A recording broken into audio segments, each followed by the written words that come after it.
Mari kita berdoa. Bapa di surga, di dalam nama Tuhan Yesus, Juru Selamat kami yang hidup, kami sungguh bersyukur Tuhan karena Engkau telah menaruh kerinduan dalam hati kami. Tuhan yang telah menjadikan kami adalah orang-orang yang benar, sehingga orang benar itu memiliki kesukaan untuk merenungkan firman-Mu. Biarlah Roh Kudus menolong kami semua dimanapun kami ada, dan bersama-sama menyimak kebenaran firman Tuhan, dan kami boleh diberkati, baik yang mendengar maupun juga hamba-Mu yang Tuhan pakai untuk memberitakan kebenaran firman Tuhan. Dalam nama Yesus kami berdoa, amin. Ya, salam Bapak Ibu Saudara sekalian, kita sungguh bersyukur tetap dipelihara, diberi kekuatan, kesehatan, dan juga kesempatan sebagai satu anugerah untuk bisa kita bertekun mempelajari firman Tuhan. Ya, melanjutkan satu materi kita di Rabu yang lalu, ya, dengan kita membahas materi yang penting mah percaya benarkah. Saudara, ini merupakan perangkap muslihat iblis. Banyak orang Kristen, komunitas orang-orang Kristen, ya, sampai hanya ya yang penting mah percaya ntar mati masuk surga, tanpa memperhatikan ya kualitas imannya, tanpa memperhatikan cara hidupnya dalam mengiring atau mengikut Kristus. Nah, pada hari ini untuk boleh menyempurnakan materi atau tema yang lalu, ya, kita akan membahas mengenai kualitas iman. Ya, kita masih betul-betul mau melihat bagaimana kualitas iman kita, supaya jangan sampai kita terperangkap yang penting mah percaya, tapi percaya yang bagaimana. Nah, untuk itulah kita akan belajar dari Alkitab sesuai dengan memang ayat-ayat yang ada di dalam Alkitab ini sebagai sebuah dasar iman kita. Karena iman yang benar itu kan iman yang datang daripada pendengaran kepada firman Tuhan, Roma 10:17. Jadi dasar iman yang benar itu ya Alkitab. Ya, yang kita percaya seluruhnya adalah ilham Roh Kudus, ya, untuk menyatakan kesalahan, untuk menasihati, mendidik kita dalam kebenaran. 2 Timotius pasal 3 ayat yang ke-16 itu. Nah, karena itu mari kita akan belajar ada beberapa kualitas iman. Yang pertama adalah kualitas iman mujizat.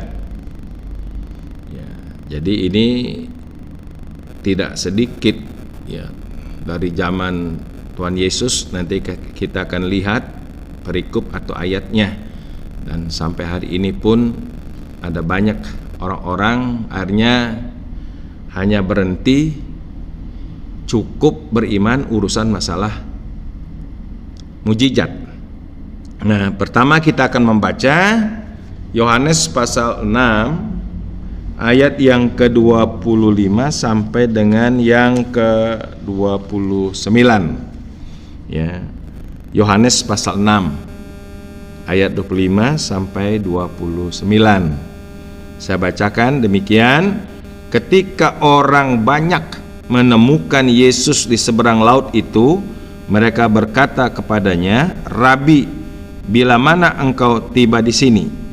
Yesus menjawab mereka, "Aku berkata kepadamu, sesungguhnya kamu mencari aku bukan karena kamu telah melihat tanda-tanda, melainkan karena kamu telah makan roti itu dan kamu kenyang. Bekerjalah bukan untuk makanan yang akan dapat binasa, melainkan untuk makanan yang bertahan sampai kepada hidup yang kekal, yang akan diberikan Anak Manusia kepadamu, sebab dialah yang disahkan oleh Bapa Allah dengan meterainya." Lalu kata mereka kepadanya, "Apakah yang harus kami perbuat supaya kami mengerjakan pekerjaan yang dikehendaki Allah?" Jawab Yesus kepada mereka, inilah pekerjaan yang dikehendaki Allah, yaitu hendaklah kamu percaya kepada Dia yang telah diutus Allah. Saudara-saudara, begitu banyak orang di zaman Yesus sangat berantusias, rela berkorban waktu, tenaga, menempuh jarak yang jauh untuk bisa bertemu dengan Yesus. Jadi ketertarikan banyak orang pada waktu itu pada Yesus karena memang Yesus banyak melakukan perkara-perkara mujizat. Ya, selain memang Tuhan Yesus mengajar dengan penuh kuasa, sehingga pribadi Yesus menjadi magnet tersendiri, sehingga seluruh lapisan masyarakat di zaman itu ya memiliki sebuah antusias, semangat yang sangat berkobar-kobar ingin mencari dan menemukan Yesus.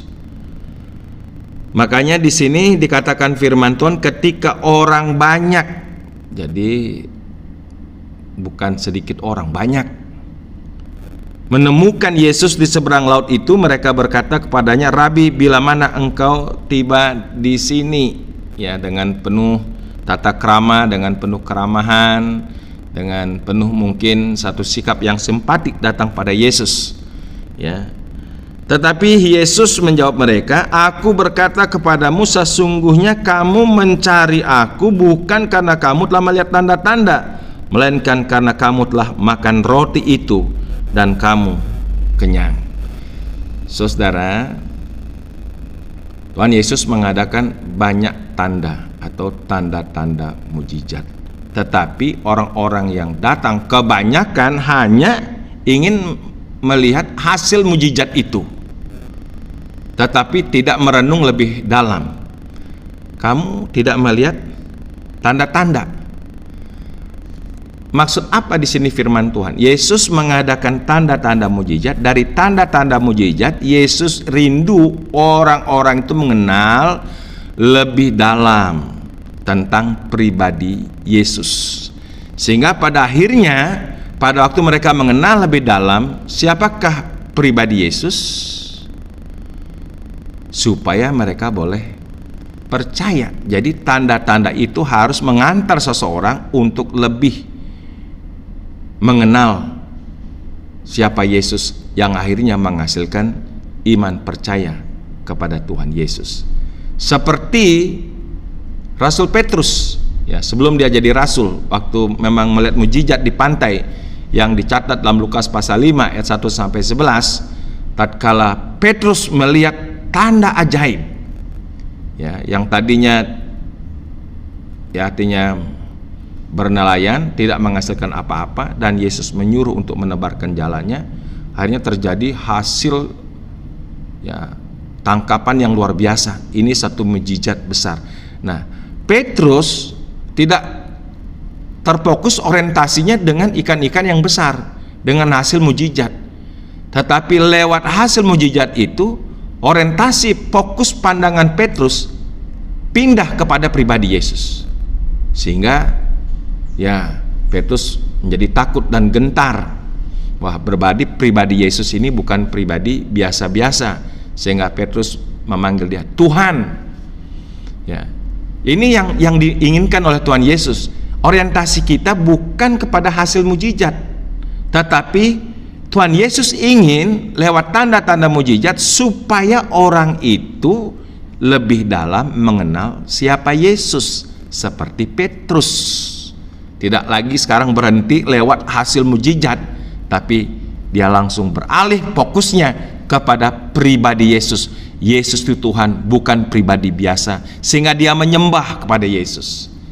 Dan akhirnya Petrus dan kawan-kawannya diubah oleh Tuhan menjadi dari nelayan menjadi pemenang jiwa. Ya. Itu yang dikatakan dalam Lukas pasal 5 ayat 1 sampai 11. Nah, saudara, makanya kalau seandainya kita hanya percaya kepada pribadi Yesus, hanya urusan-urusan perkara mujizat, perkara-perkara berkat. Ini iman seperti begini dikatakan oleh Alkitab adalah iman yang paling celaka, yang paling malang. Dalam 1 Korintus pasal 15 ayat 19 ya, dikatakan demikian. Ini firman Tuhan, saudara, jadi bukan hasil pemikiran saya, tidak. Ini adalah firman Tuhan. Pada waktu orang berbicara mengenai kebangkitan Kristus, kebangkitan kita, kebangkitan tubuh, nah di situ dikatakan pada ayat yang ke-19, jikalau kita hanya dalam hidup ini saja menaruh pengharapan percaya pada Kristus, urusan mujizat, sandang pangan, ya, urusan perut dan lain sebagainya, ini jelas, maka kita adalah orang-orang yang paling malang dari segala manusia. Itu lihat. Jadi kalau kita menerima berkat dalam hidup rumah tangga kita, dalam bisnis, usaha, pekerjaan kita, Tuhan boleh menyertai, memberkati. Jangan orientasinya fokusnya kepada masalah berkat itu. Mari kita beralih dari berkat itu kepada pribadi yang memberkati, yaitu Yesus Kristus, supaya kita jangan diikat oleh berkat, tapi hidup kita boleh diikat dalam iman percaya kita kepada Yesus Kristus. Jadi makanya Tuhan Yesus menjawab dengan tegas, kamu datang bukan karena kamu lihat tanda-tanda mujizat, tapi karena kamu telah makan roti sampai kenyang. Ya, jadi orientasi orang banyak itu urusan hasil berkat. Tuhan Yesus mau supaya lewat tanda-tanda itu berpikirlah lebih dalam, merenunglah lebih dalam. Ya, ini bukan pribadi biasa-biasa. Seperti orang buta sejak lahir yang dicatat Yohanes pasal 9 disembuhkan. Ya, dia mengatakan kalau ini bukan dari Tuhan, tidak mungkin bisa terjadi. Jadi orang buta sejak lahirnya waktu mengalami jamahan Tuhan, yang terpenting buat dia bukan urusan dia buta melihat, tapi yang terpenting bagi dia adalah pribadi yang menjamah dia. Yang dia tahu, dia menjamah saya dulu bisa buta, sekarang bisa melihat. Dan ini bisa terjadi, kalau bukan dari Allah tidak mungkin terjadi. Itu yang Tuhan mau, saudara-saudara. Tapi orang-orang seperti begini sangat sedikit. Kebanyakan orang ingin melihat hasil mujizat dan terus berfokus, berorientasi dengan hasil mujizat.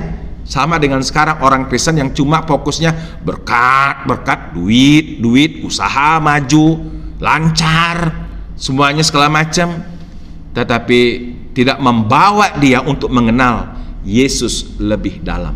Makanya kita perlu lebih dalam mengenal Kristus lewat segala berkat, ya, melalui segala penderitaan, kesusahan kita, sehingga kita boleh menggenapkan sebuah pujian, lebih dalam lagi ku rindu Kau Tuhan, lebih dari segala yang ada.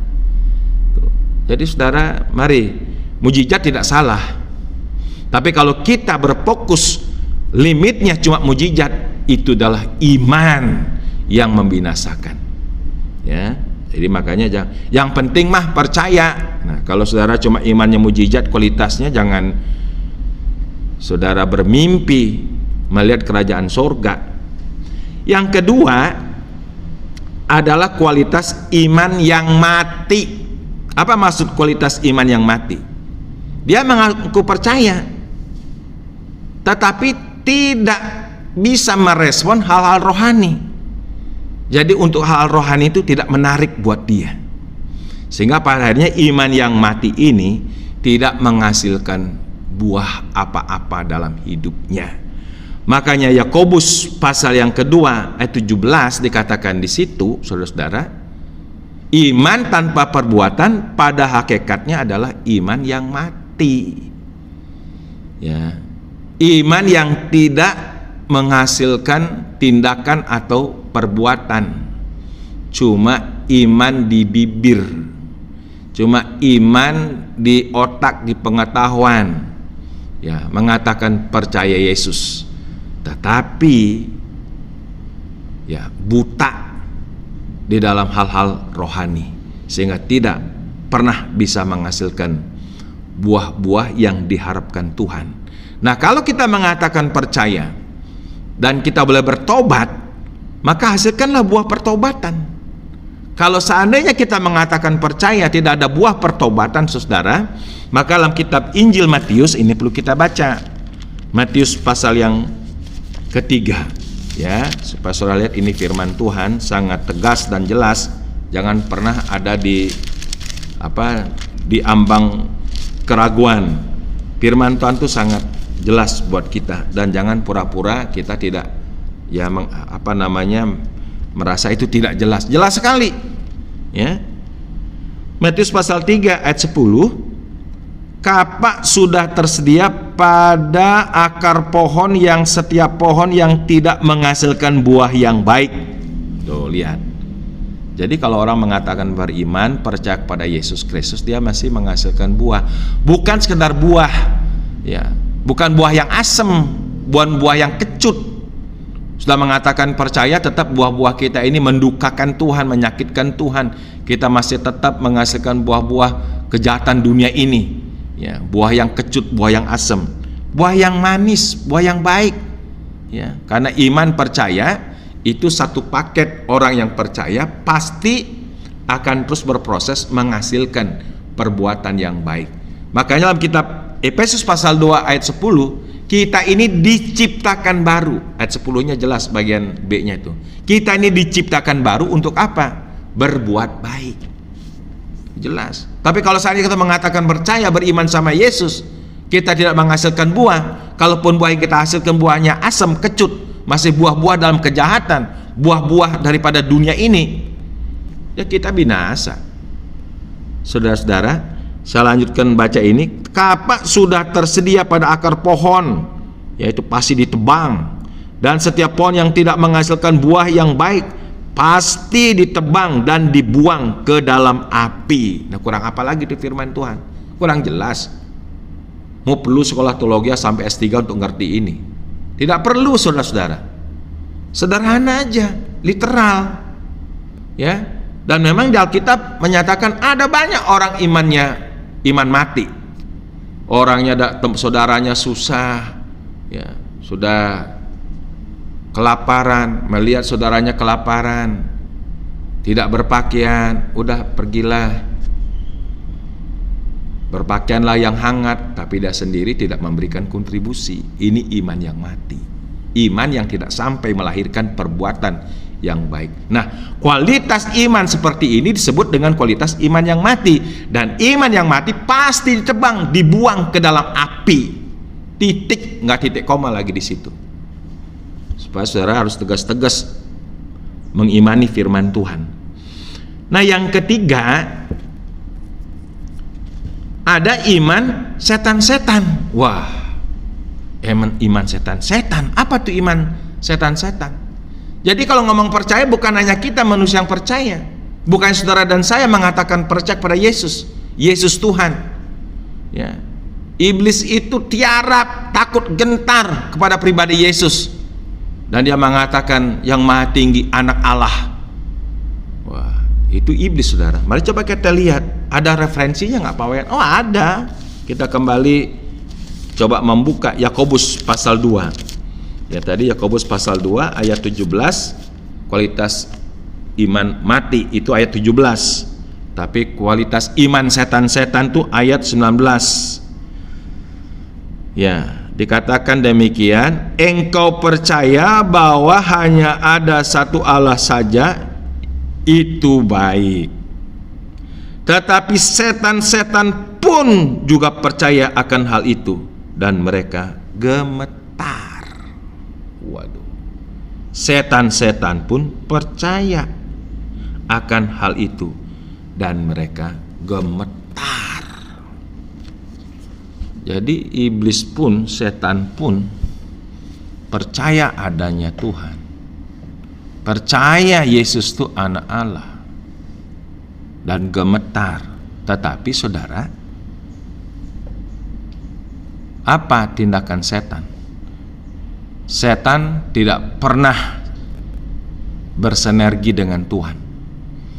Setan itu percayanya adalah antiproduktif.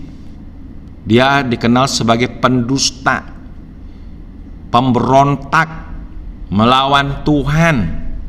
Itu sudah Dari sejak sononya si Lucifer memberontak, akhirnya dijatuhkan. Dia itulah kepala setan itu, dan semua malaikat-malaikat yang ikut barisan si Lucifer, legionan. Saudara, ini disebut dengan Satanas, setan-setan. Saudara, komunitas setan pun iblis percaya, tetapi tindakannya 180 derajat bertolak belakang. Ya, Tuhan membawa manusia pada kebenaran, iblis membawa pada dusta. Tuhan membawa manusia supaya mengenal Tuhan, iblis membawa supaya manusia jauh dari Tuhan, menjadi ateistik. Iblis membawa manusia supaya boleh berada dalam keselamatan, Tuhan membawa manusia supaya percaya boleh masuk surga. Iblis bekerja membawa manusia, menipu manusia supaya manusia masuk neraka. Jadi itu iman iblis, iman yang walaupun percaya sampai gemetar, tetapi tindakannya kontraproduktif 180 derajat. Allah terang, iblis itu gelap. Allah itu kebenaran, iblis itu dusta. Itu jelas. Nah, kalau saudara mengatakan percaya sama Yesus tapi tetap berkanjang mengikuti sifat-sifat iblis, itu namanya iman setan-setan. Ya. Jadi saudara, ini iman yang tiga. Renungkan tuh baik-baik. Saudara mengatakan Tuhan Yesus selamat, saudara pergi ke gereja, saudara mungkin sudah ambil pelayanan, tetapi hidupmu bertentangan dengan kehendak Tuhan. Itu disebut iman setan-setan. Nah, ada iman mujizat, ada iman yang mati, ada iman setan-setan. Nah, ini iman yang diinginkan oleh Tuhan, yang jaminannya pasti dia percaya dan diselamatkan. Iman apa itu? Iman sejati. Apa tuh iman sejati? Iman sejati adalah iman di mana pribadi seseorang itu membuka hatinya. Dalam Wahyu pasal 3 ayat 20, Yesus berdiri depan pintu dan mengetuk. Barang siapa membuka pintu hatinya, Yesus masuk dan tinggal bersama-sama dengan orang yang menyambut, artinya orang yang menerima. Bukan sekedar ngomong percaya. Percayanya adalah percaya yang menerima, menyambut Yesus secara pribadi sebagai Tuhan dan Juru Selamat. Ya, lihatlah aku berdiri di depan pintu dan mengetuk. Barang siapa yang boleh membukakan pintu hatinya, sambut Yesus dalam hati kita. Yesus yang adalah gambar Allah itu sendiri, dia menjadi meterai keselamatan. Dia Yesus yang telah mati dan bangkit itu. Saudara, maka dalam kitab Injil Yohanes, kita baca Injil Yohanes pasal 1, saudara-saudara, ayat yang ke-9. Injil Yohanes pasal yang pertama ayat yang ke-9. Maka di sini ada kata-kata itu menerima, artinya menyambut. Dikatakan demikian ayat yang ke-12. Ya, sudah menjelaskan siapa pribadi Yesus. Dia adalah Allah itu sendiri, firman menjadi manusia, dia adalah pencipta sesuatu, dia adalah terang itu, kepada dia datang pada milik kepunyaannya, tapi milik kepunyaannya menolak dia, tidak menerimanya. Tetapi semua orang yang menerimanya diberinya kuasa supaya menjadi anak-anak Allah, yaitu mereka yang percaya dalam namanya. Artinya orang yang percaya adalah orang yang menerima Yesus, menyambut akan Yesus, sehingga kuasa Yesus ada dalam dirinya.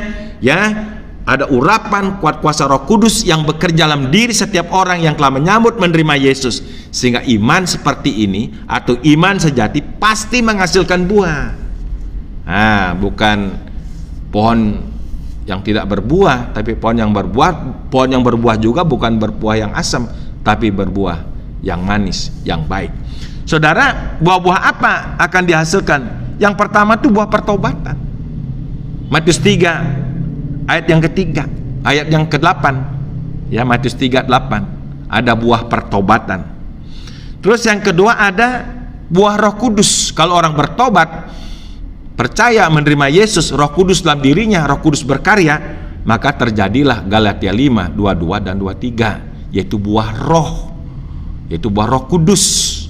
Kasih, sukacita, damai sejahtera, dan juga seterusnya. dikatakan dalam Galatia pasal 5, 22. Terus ada buah kebenaran. Nah, memang kita dalam Yesus Kristus, kita adalah orang-orang yang sebenarnya tidak benar, boleh dibenarkan karena iman dalam nama Yesus Kristus. Nah, tujuannya kita ini dibenarkan untuk apa?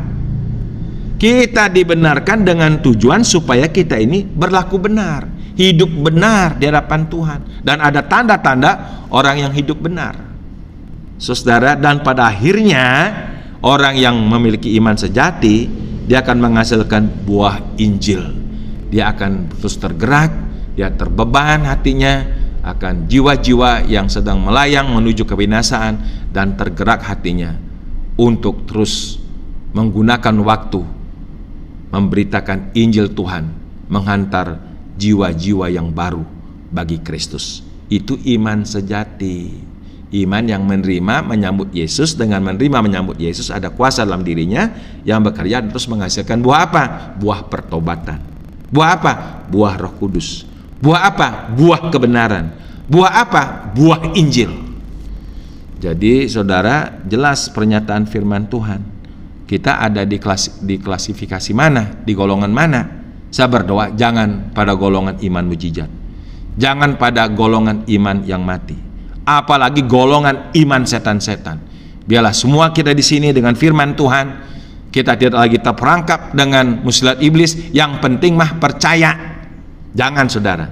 Saya berdoa biarlah semua kita di sini ada dalam sebuah golongan iman, komunitas iman sejati. Iman yang menyambut Yesus, iman yang akhirnya menghasilkan buah-buah, sehingga pada akhirnya waktu Tuhan datang, kapanpun, sekarang ini, malam nanti, besok, ya, Tuhan boleh menyambut kita di dalam kerajaannya yang kekal. Terpujilah nama Tuhan. Mari kita berdoa.